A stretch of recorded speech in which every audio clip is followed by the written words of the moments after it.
As a new agent, I was excited to be showing houses to buyers.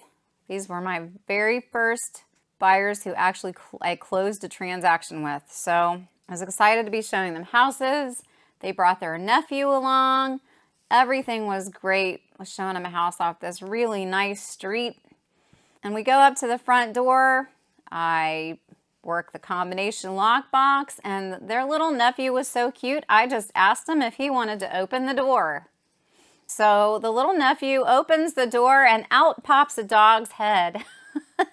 This little boy was terrified of dogs, but the sellers had left their little dog running around the house for showings. Well, I felt embarrassed. I felt really sad for the little boy because he was pretty traumatized by the whole thing. And so I went in, I asked him to hold on. I went in and I lured the little dog into one of the bathrooms. Little dog was friendly, thank goodness, because this could have turned out a lot worse if he hadn't been. So we were able to view the house. The little nephew calmed down. Everything was fine. And the buyers left the house. So I thought I'd better let the little dog back out of the bathroom. And he was glad to be out. So I just checked a couple more doors after I let him out. And when I looked back around, this little dog had this rubber ball in his mouth. Like he was saying, okay, there, your work's done. Now let's play ball. And I thought he was super cute, and it was a wonderful experience. But like I said, it could have easily taken a different turn had that little dog been afraid of having strangers in the house.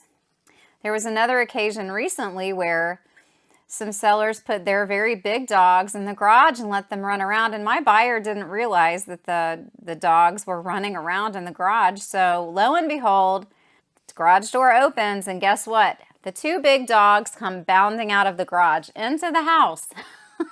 So there we were, unable to focus on the house at that point, and we had to chase dogs around and try to lure them back into this garage. So the moral of this story here is, those dogs were scared too. It wasn't a good experience for any of us, including the dogs. So the moral of the story is secure your pets.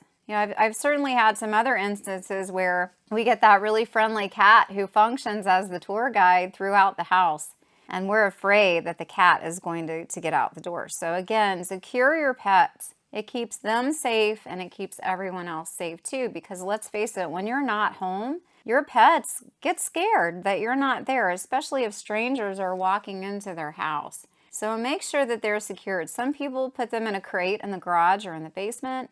Other people just put them in a room. Others will put them with a gate.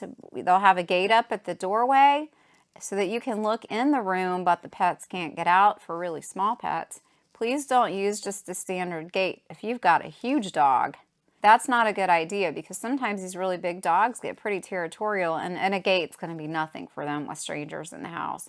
So use your common sense so that the buyers are safe and that your pets are safe as well. Cats, gates don't work on them. They'll just get out. But a lot of people will opt to keep them at least secured in a lower level, or to keep them secured in a bedroom where you can kind of peek your head in. But it is ideal if you can remove the pets from the premises completely so that the buyers are comfortable to go about the house and look around, because you also have the issue of people being allergic to pets. So all of those factors come into play and will cause the buyers to have a good experience or a bad experience. Another reason why you want to secure these pets is because most of these buyers are animal lovers who are going in these houses. If they don't have allergies and they're not afraid of pets, they're going to try to pet your dog or your cat, and that may not be best. So just have the pets secured for showings, or have them removed completely from the house. If your pet is an indoor-outdoor pet, and there are a lot of cats who are indoor-outdoor, in the showing instructions, if you're agents, the agents really need to make it clear, and you need to tell your agent, make it clear if that cat is allowed inside the house. Because a lot of times when you're gone, if the cat's used to being indoor-outdoor, it will beg to be in the house. It'll be begging to be let in. And we don't know if it's allowed inside the house or not. We don't know if it will do damage inside the house. So if it's an indoor-outdoor pet, please make everyone aware of that. Please be clear and do that. And agents really need to discourage people from interacting with your pets on a one-to-one level when we're in the house too, because we are there to look at your house. We're not there to make friends with the pets. So as an agent, I just try to keep things moving when we're in the house. It is tempting to pet the dog, especially if they're scared, if they're crying. The sympathy goes out to them, but it's just best if you can keep them safe, secure, or just have them removed completely so that everyone can focus on the task at hand. If you have questions about this topic or any other, you can always contact me. My number is 513-236-1254. You can private message me, or you can subscribe and interact on the site too on YouTube. Thanks so much. Have a good one. Bye.